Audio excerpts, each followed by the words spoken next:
Welcome to Kulanjiappa IAS academy. இன்றைக்கி நம்ம இந்த வீடியோவில் பார்க்க போகிறது டிசம்பர் 28 மற்றும் 29ஆம் தேதிக்கான கரண்ட் அஃபேர்ஸ் நியூஸஸ் தான் பார்க்க போகிறோம். வாங்க வீடியோக்குள்ளே போகலாம்.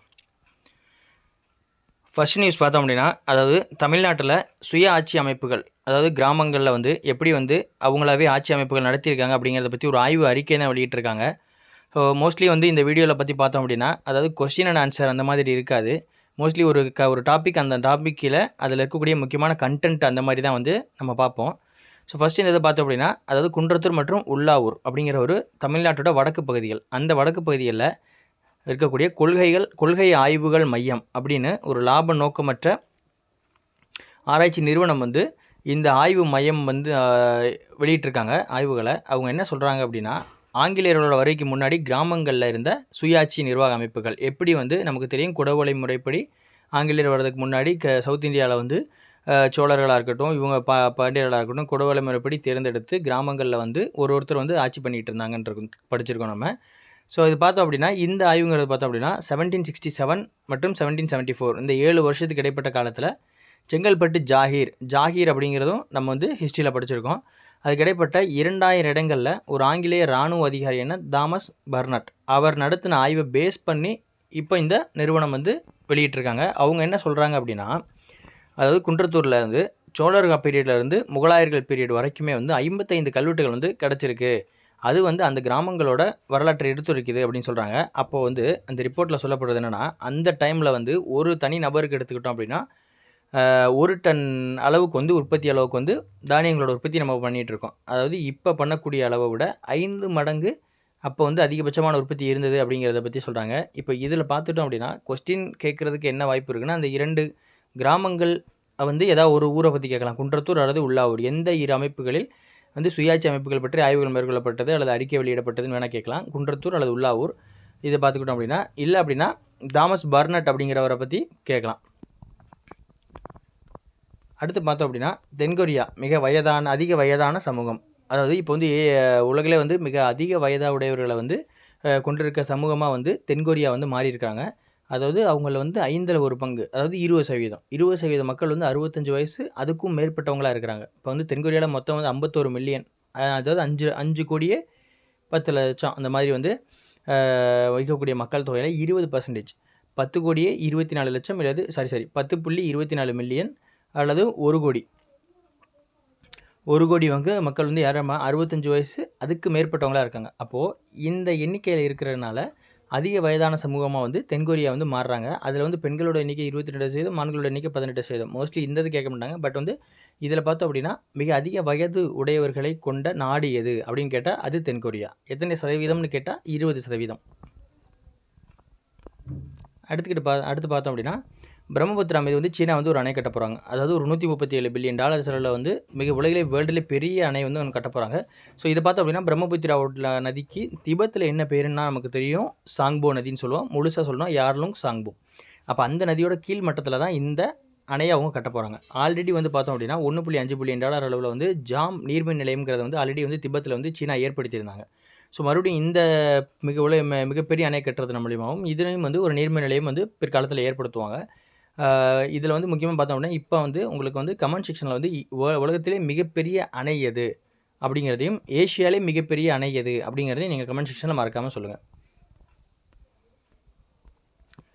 அடுத்துக்கிட்டு பார்த்தோம் அப்படின்னா, நெதர்லாந்திலிருந்து கொண்டு வரப்பட்ட 2 சிவப்பு பாண்டாக்கரடிகள், அதாவது வந்து ரொம்ப 10 வருடங்களுக்கு அப்புறம் வந்து இப்போ தான் வந்து ஒரு வெளிநாட்டிலேருந்து நம்ம பாண்டாக்கரடிகளை உள்நாட்டுக்குள்ளே கொண்டு வர்றோம்.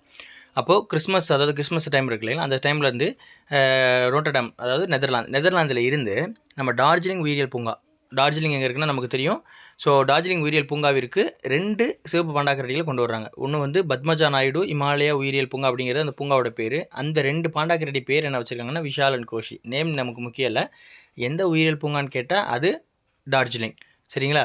அதே மாதிரி 10 வருஷம் வந்து எந்த பாண்டாவும் கொண்டு வரலாம் பார்த்துருந்தோம். இப்போ வந்து பார்த்தோம் அப்படின்னா, இந்த உயிரியல் பூங்காவில் மட்டும் 19 சிவப்பு பாண்டாக்கரடிகள் இருக்குது. ஸோ இதில் வந்து அடுத்து பார்த்தோம்னா, சிவப்பு பாண்டாக்கரடிகள் கிழக்கு இமயமலை மற்றும் தென்மேற்கு சீனாவை பூர்வீகமாக கொண்ட ஒரு சிறிய பாலூட்டி. ஸோ இமயமலையை பேஸ் பண்ணி தான் வந்து தெரியும் சிவப்பு பாண்டாக்கரடிகள் வந்து பூர்வீகமாக கொண்டிருக்காங்க. அப்போ வந்து இதில் முக்கியமாக வந்து எந்த நாடுலேருந்து கொண்டு வரப்பட்டதுன்னு கேட்டால் நெதர்லாந்து கேட்கலாம். எந்த மாநிலம்னு கேட்டால் அதாவது டார்ஜிலிங்கில், அதாவது கொல்கட்டாவில் இருக்கக்கூடிய மேற்கு வங்கத்தில் இருக்கக்கூடிய டார்ஜிலிங்கிறது உயிரியல் பூங்கான்னு பேர் கேட்டாங்கன்னா பத்மஜா நாயுடு. ஸோ 3 விதமாக கொஸ்டின்ஸ் வரலாம். பத்மஜா நாயுடு டார்ஜிலிங்ன்ற பகுதி, இன்னொன்று வந்து நெதர்லாந்துலேருந்து கொண்டு வராங்க. அடுத்த நியூஸ் பார்த்தோம் அப்படின்னா சர்வதேச தொற்றுநோய் தயார் நிலை தினம். அது என்னைக்குன்னு பார்த்தோம் அப்படின்னா டிசம்பர் 27. எதற்காக இது என்னன்னு பார்த்தோம்னா உலகெங்கிலும் தொற்றுநோய்க்கான தயார் நிலையை பற்றி விழிப்புணர்வு. நமக்கு தெரியும் இந்த கடந்த 2019ஆம் ஆண்டு 2019ஆம் ஆண்டில் முதல்ல வந்து கொரோனா இதானுச்சு. இந்தியாவில் பதிவானது 2020ஆம் வருடம். ஸோ அந்த 2-3 வருஷமாக வந்து கொரோனானால் இருக்கக்கிட்ட உலகளவில் ஏற்பட்ட பாதிப்பு முன்கொண்டு இந்த தினத்தை நம்ம அனுசரிக்கிறோம். அடுத்து பார்த்தோம் அப்படின்னா கிழக்கு லடாக் பகுதியில் சீன எல்லையில் சத்ரபதி சிவாஜி அவங்களோட சிலையை வந்து நிறுவிக்கிறாங்க. ஸோ இதில் வந்து பார்த்தோம் அப்படின்னா சிவாஜி அவர்களின் சிலை நிறுவப்பட்ட இடம் கேட்டால் கிழக்கு லடாக் அல்லது சீன எல்லை. இப்போ வந்து பார்த்தோம் அப்படின்னா ஒரு உலக சுகாதார நிறுவனம் WHO வந்து ஒரு ரிப்போர்ட் வெளியிட்டிருக்காங்க 2024 ஒழிக்கப்பட்ட நோய்கள் அப்படின்னு சொல்லி. இதில் வந்து கண் சம்மந்தப்பட்டு ட்ரக்கோமா அப்படிங்கிற ஒரு அலர்ஜி கண்டிஷன் நோய் வந்து, இந்த ட்ரக்கோமாங்கிற நோய் வந்து இந்தியா, பாகிஸ்தான், வியட்நாம் இந்த நாடுகள்ல எல்லாமே ஒழிக்கப்பட்டிருக்கு. இது வந்து அதை மேற்கொண்டு பார்த்தோம் அப்படின்னா 1971 இந்தியாவில் ஏற்பட்ட பார்வை இழப்புக்கு 5% வந்து ட்ரக்கோமா நோய் தான் காரணமாக அமைஞ்சிருக்கு. அப்போது இப்போ வந்து 2024 இந்தியாவிலிருந்து ஒழிக்கப்பட்ட நோய் என்ன அப்படின்னு கேட்டாங்க அப்படின்னா அது ட்ரக்கோமா. இல்லை கண் சம்மந்தப்பட்ட நோய் இந்தியாவிலிருந்து ஒழிக்கப்பட்டது எந்த நோய் அப்படின்னு கேட்டால் கூட அதுவும் ட்ரக்கோமா தான். இல்லைனா 1971ஆம் ஆண்டு பார்வை இழப்பிற்கு காரணம் 5% மக்கள் பார்வை இழந்ததற்கு காரணமான நோய் எதுன்னு கேட்டால் கூட ட்ரக்கோமா தான். அடுத்து பார்த்தோம் அப்படின்னா வந்து இப்போ வந்து நமக்கு தெரியும் புதுமை பெண் திட்டம் தெரியும். புதுமை பெண் திட்டம்னா என்ன?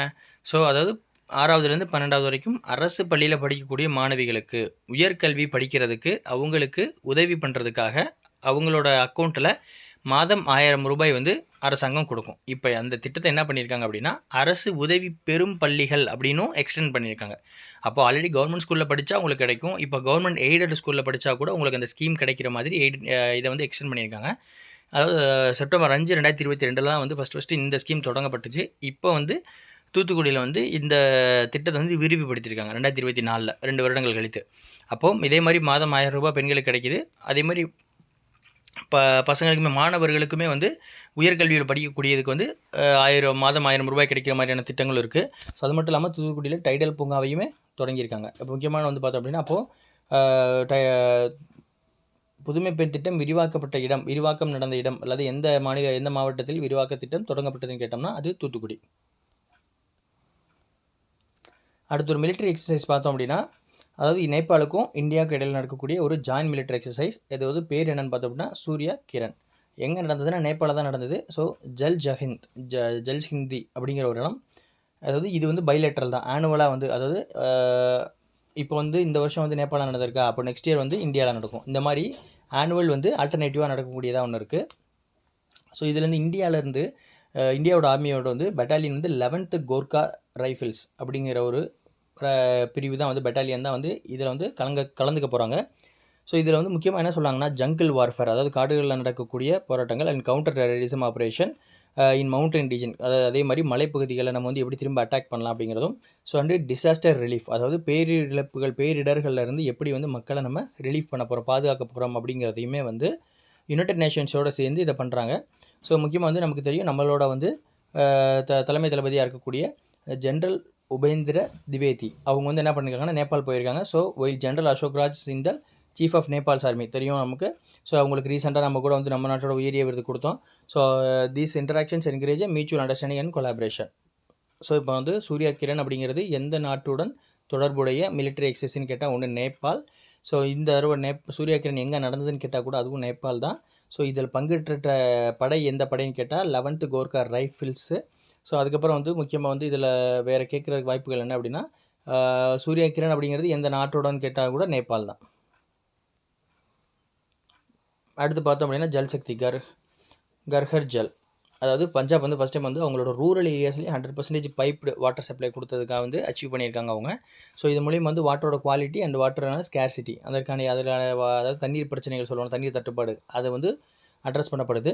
ஸோ அதே மாதிரி இப்போ இது வந்து சென்ட்ரல் கவர்மெண்ட் ப்ராஜெக்ட் நமக்கு நல்லா தெரியும். ஸோ ஸ்டேட் கவர்மெண்ட் ப்ராஜெக்ட்லேயுமே 15 மேஜர் கேனல் வாட்டர் ப்ராஜெக்ட்ஸ் வந்து பஞ்சாப் பண்ணிட்டு தான் இருக்காங்க. அதன் மூலிமா பல மக்கள் வந்து அவங்க பயன்படுறாங்க. ஸோ இது மட்டும் இல்லாமல் open defecation free status all villages in Punjab. So பஞ்சாபில் வந்து திறந்த வெளி மலம் கழிப்பது வந்து எந்த கிராமத்துலையும் இல்லை அப்படின்னு சொல்லியும் அவங்க அந்த அச்சீவ்மெண்ட்டை இப்போ பண்ணியிருக்காங்க.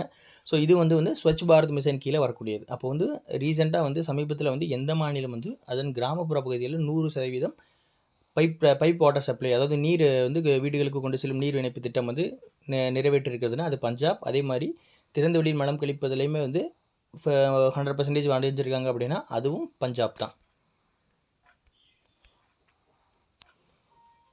அடுத்து பார்த்தோம் அப்படின்னா டிபார்ட்மெண்ட் ஆஃப் போஸ்ட், அதாவது போஸ்டல் டிபார்ட்மெண்ட்டில் வந்து சில ரெகுலேஷன்ஸ் கொண்டு வந்திருக்காங்க. இதில் வந்து ரொம்ப முக்கியமாக என்ன நமக்கு தெரிஞ்சிக்க வேண்டியது அப்படின்னா ஒன்றும் இல்லை, அப்ஜெக்டிவ் பார்த்துக்கணும். அப்ஜெக்டிவ் என்ன சொல்கிறாங்க, the act aim to simplify the postal process, அதாவது போஸ்ட் அனுப்புறது ஒரு ப்ராசஸை கொஞ்சம் சிம்பிளிஃபை பண்ணியிருக்காங்க. அது மட்டும் இல்லாமல் இந்த பிரின்சிபல் என்ன அப்படின்னா தக் சேவா ஜன் சேவா, அவ்வளோதான். தக் Seva Jan Seva, focusing and citizen centric service, அதாவது மக்களை மையப்படுத்தி நடக்கக்கூடிய சேவைகள், அவ்வளோதான். இதோட விஷயம் என்ன அப்படின்னா ஆத்ம நிர்பார் பாரத். அது நான் தெரியும், ஆத்ம நிர்பார் பாரத்னா பீப்புள் வந்து கவர்மெண்ட் இன்டர்வென்ஷனில் எந்த அளவுக்கு வந்து பங்கேற்றிருக்கிறாங்க அப்படிங்கிறது. ஸோ ஃபீச்சர்ஸ் அப்படின்னு பார்த்தோம் அப்படின்னா டிஜிட்டல் அட்ரஸஸ், பேமெண்ட் ஆப்ஷன் இருக்குது, கிரீவன்ஸ் ரெட்ரஸல் மெக்கானிசம், உங்களுக்கு ஏதாவது குறைபாடுகள் இருந்ததுன்னா அதை வந்து சரி பண்ணுறதுக்கான வாய்ப்புகள் எல்லாமே கொடுத்துருக்காங்க. இப்போ இந்த போஸ்ட்டில் நம்ம புக் அனுப்புகிறோன்னா அந்த புக் பேக்கெட்டுங்கிறத வந்து புக் போஸ்ட்டுன்னு மாற்றிருக்காங்க இந்த தடவை. அதே மாதிரி மணி ஆர்டர் இருக்குது இல்லையா, மணி ஆர்டர் லிமிட்டை 5,000லேருந்து 10,000 வரைக்கும் உயர்த்திருக்காங்க. அப்போ நமக்கு வந்து மணி ஆர்டரோட லிமிட் வந்து எவ்வளோ உயர்த்தப்பட்டிருக்கு அப்படின்னு கேட்குறதுக்கு வாய்ப்புகள் இருக்குது ஒன்று. ரெண்டாவது பார்த்தோம் அப்படின்னா தக் சேவா ஜன் சேவா எதோட தொடர்புடையதுன்னு கேட்டால் அது வந்து postal department. So department of post இல்லை போஸ்ட் ஆஃபீஸோட தொடர்புடையதுன்னு சொல்லிக்கலாம். ஸோ அதே மாதிரி கொலாபரேஷன் பார்த்தோம் அப்படின்னா service to public and private entities through agreements. So இப்போ அந்த அக்ரிமெண்ட் மூலியமாக, அதாவது உடன்படிக்கைகள் மூலமாக வந்து பிரைவேட் அண்ட் பப்ளிக் இடையில வந்து ஒரு உடன்படிக்கை ஏற்படுத்தி அதன் மூலியமாக நம்ம இந்த சர்வீஸை வந்து எல்லாருக்கும் கொண்டு போய் சேர்க்குறதையுமே வந்து இந்த கொலாபரேஷன் எஃபர்ட்டில் வந்து பண்ணுறாங்க. இதான் வந்து போஸ்ட் ஆஃபீஸில் நடந்த, இப்போ இந்த போஸ்டல் டிபார்ட்மெண்ட்டில் நடந்த சில சிஸ்டம் இப்போ இன்ட்ரடியூஸ் பண்ண ரிஃபார்ம்ஸ். அடுத்து சில ஷார்ட் நியூஸ்லாம் பார்த்தோம் அப்படின்னா இந்தியா மற்றும் ஃப்ரான்ஸ் ஆகிய இந்த நாடுகளுக்கிடையே வந்து என்ன பண்ணுறாங்க அப்படின்னா லூவ்ரே அப்படிங்கிற ஒரு அருங்காட்சியகம் வந்து ஆரம்பிக்கிறதுக்கு வந்து அடிக்கல் வந்து நாட்டுறாங்க. இந்த அருங்காட்சியகம் கட்டி முடித்தா வந்து உலகத்திலே ரொம்ப பெரிய ஒரு அருங்காட்சியகமாக இருக்கும். அடுத்து அதே மாதிரி பார்த்தோம் அப்படின்னா டாடா நிறுவனம் என்ன பண்ணியிருக்காங்கன்னா ஃபஸ்ட் டைம் வந்து நோமுண்டி இரும்பு சுரங்கம், அந்த இரும்பு சுரங்கத்தில் முதல் முறையாக அனைத்து மகளிர் பணி நேரம் ஷிஃப்ட் வைஸ் வந்து பார்த்து அறிமுகப்படுத்தியிருக்காங்க. அதாவது எல்லா ஷிஃப்ட்லேயுமே வந்து மகளிர் இருக்கிற மாதிரி அறிமுகப்படுத்தி வரலாறு படைச்சிருக்கு. அதே மாதிரி ஊபேர் நிறுவனம் என்ன பண்ணியிருக்காங்க அப்படின்னா மோட்டோ உமன் அப்படிங்கிற ஒரு டேக்லைன், அதாவது இருசக்கர வாழ்க்கை ஓட்டிகள் நம்ம இப்போ மோட்டோ உமன்கிற ஒரு டேக்லைனை கொடுத்து அந்த சோதனை திட்டத்தையுமே நடத்தி பார்த்துருக்காங்க. இப்போ லடாக்கி லோசர் கொண்டாட்டம் அப்படிங்கிறது திபத்தில் இருக்கக்கூடிய ஒரு நியூ இயர் மாதிரி, எல்லாருக்கும் new year, English new year மாதிரி, தமிழ் நியூ இயர் மாதிரி ஒரு இதுக்கும் ஒரு நியூ இயர் இருக்க மாதிரி திபத் அவங்களுக்கு வந்து லடாக்கி லோசர் கொண்டாட்டம் அப்படின்னு சொல்கிறாங்க. ஸோ இதுதான் வந்து ஷார்ட் நியூஸ், இந்த 4 நியூஸ். இப்போ வந்து குயிக்காக ஒரு ரிவிஷன் மட்டும் பார்த்தோம் அப்படின்னா ஃபஸ்ட்டு நியூஸ் வந்து பார்த்தோம் அப்படின்னா தெரியும், தமிழ்நாட்டில் 2 வட இடங்களில் வந்து சுயாட்சி அமைப்புகள் மூலயமா எப்படி நடந்ததுன்னு சொல்லி ஆய்வுகள் நடத்தி வந்து வெளியிட்ட இடம் பார்த்தோம்னா ஒன்று குன்றத்தூர், இன்னொன்று உள்ளாவூர். சரிங்களா? அதே மாதிரி அடுத்து பார்த்தோன்னா மிக அதிக வயதுடைய சமூகம் வந்து எந்த நாடாக மாறி இருக்காங்கன்னா தென்கொரியா. எத்தனை சதவீதம்னு கேட்டால் 20%, இல்லை பங்கில் கேட்டால் 5ல் 1 பங்கு. அதே மாதிரி சீனா இப்போ கட்டப்போறிய வந்து மிகப்பெரிய அணை வந்து எந்த நதியின் மீது கட்டப்போகுதுன்னு கேட்டால் அது பிரம்மபுத்திரா. அதோட பேர் என்னன்னு கேட்டால் கூட சாங்போ, திபத்தில் அதோட பேர். அதே மாதிரி எந்த நாட்டிலேருந்து சிவப்பு பண்டாக்கள் கொண்டு வரப்பட்டதுன்னா நெதர்லாந்து. எந்த மாநிலத்தில் எந்த இடத்துக்குன்னு கேட்டால் டார்ஜிலிங், இல்லை அதோட பூங்கா பேர் கேட்டால் கூட பத்மஜா நாயுடு இமாலய உயிரியல் பூங்காக்கள். சர்வதேச தொற்று நிலை தயார் நிலை, அதாவது வரக்கூடிய வந்து ஒரு பேண்டமிக் வரப்போகுதுன்னா அதுக்கு நம்ம தொற்று நிலைக்கு நம்ம ரெடியாக இருக்கணுங்கிறக்கான ஒரு தயார் நிலை தினம் எப்படின்னு பார்த்தோன்னா டிசம்பர் 27.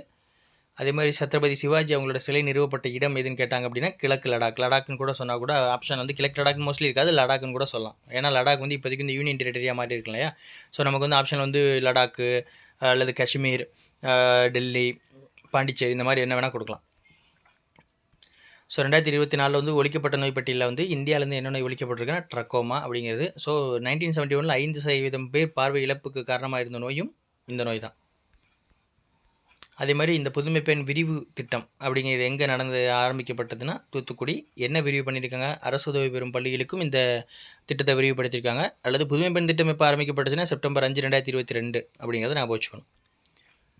ஸோ நேபாளோட joint military exercise Surya Kiran நல்லா தெரியும். ஸோ சூர்யா கிரண் எங்கே நடந்தது அப்படின்னா இந்த தடவை நேபாளில் நடந்திருக்கு. ஸோ இது ஒரு ஆனுவலி வந்து ஆல்டர்னேட்டாக நடக்கும். இந்த வருஷம் நேபாள், நெக்ஸ்ட் இயர் இந்தியா, அதுக்கு மறுபடியும் நேபாள் நடக்கும் இந்த மாதிரி. ஸோ இதில் பங்கேற்றிருக்கிறது யாருன்னா 11th கோர்க்கா ரைஃபிள்ஸ், அந்த டீம் தான் பங்கேற்றிருக்காங்க. அவ்வளோதான் இதில் தெரிஞ்சிக்க வேண்டியது நமக்கு. ஸோ அதே மாதிரி பார்த்தோன்னா ஹர்கர் Jal 100% water, piped water supply வந்து எந்த ஸ்டேட் ரூரல் ஏரியாஸில் கவர் பண்ணியிருக்காங்கன்னா பஞ்சாப்ங்கிறது. ஸோ இது மூலிமா வந்து பஞ்சாபில் அதே மாதிரி ஓப்பன் டெஃபிகேஷன் ஃப்ரீ ஸ்டேட்டஸுமே வந்து பஞ்சாபில் இருக்கக்கூடிய எல்லா வில்லேஜஸ்லையுமே வந்து திறந்த வெளியில் மலம் கழிக்கக்கூடியதையுமே வந்து நிப்பாட்டியிருக்கிறாங்க. அந்த போஸ்ட் ஆஃபீஸில் நமக்கு கொஸ்டின் கேட்க பார்த்தா தக் சேவா ஜன் சேவா எதோட தொடர்புடையதுன்னா ஒன்று போஸ்டல் டிபார்ட்மெண்ட் இல்லை போஸ்ட் ஆஃபீஸ் அது மாதிரி கூட கொடுக்கலாம் நமக்கு. அதே மாதிரி மணி ஆர்டர் லிமிட் வந்து 5,000 to 10,000 இது மோஸ்ட்லி கேட்குறதுக்கு வாய்ப்புகள் கம்மி தான். அதே மாதிரி பார்த்தோம் அப்படின்னா இப்போ வந்து முதல் மகளிர் பணி நேரத்தை ஷிஃப்ட் வைஸ் வந்து மகளிர் பணி நேரத்தை வந்து நிறுவனம் எதுன்னு கேட்டால் டாடா எக் நிறுவனம். அதேமாதிரி மோட்டோ உமன் எந்த கம்பெனியுடன் எந்த நிறுவனத்துடன் தொடர்புடையதுன்னா ஊபேர் அப்படின்னு சொல்லலாம். லடாக்கி லோசர் கொண்டாட்டம் எந்த நாட்டினுடைய புத்தாண்டு அப்படின்னு கேட்டோம்னா இல்லை என்ன வகையான கொண்டாட்டம்னு கேட்டால் இது ஒரு புத்தாண்டு திபெத் நாட்டோடது. ஸோ அவ்வளோதான் இன்றைக்கி வந்து இப்போ வந்து சாட்டர்டே சண்டேன்னு வந்ததுனால வந்து நியூஸஸ் வந்து ரொம்ப கொஞ்சம் கம்மியாக இருக்கிறதா இருக்கும். ஸோ நீங்கள் வந்து கண்டினியூவாக ரெகுலராக நம்ம படிச்சுட்டே இருப்போம். வரக்கூடிய எக்ஸாம்ஸை கண்டிப்பாக கிளியர் பண்ணுறோம். Thank you. All the best for every one.